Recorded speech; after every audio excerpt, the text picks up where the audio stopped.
Здравствуйте, Соня, Ната, Оля и Илас. Шлю вам от всей души горячие приветы. Ваши письма и телеграммы мною получены. Не беспокойтесь обо мне. Я, как и весь советский народ, громлю фашистских бандитов с воздуха. Соня, как урожай у нас в Осетии, как продукты? Оказывайте помощь всеми способами Красной Армии. Убирайте урожай своевременно и берегите его от расхищения, от пожогов шпионами.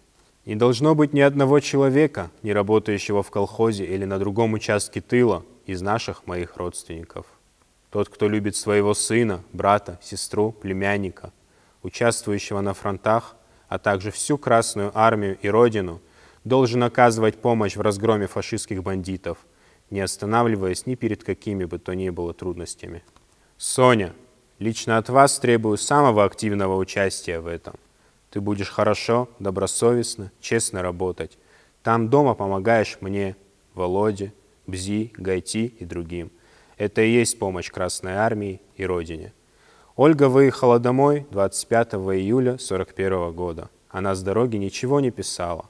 Сообщите, приехала она или еще нет. Как только приедет, телеграфируйте, немедленно. Оля, пришли конверты, если найдете попутчика. Целую крепко-крепко Маю, Харитона и тебя. Ваш отец Мурат Вораев.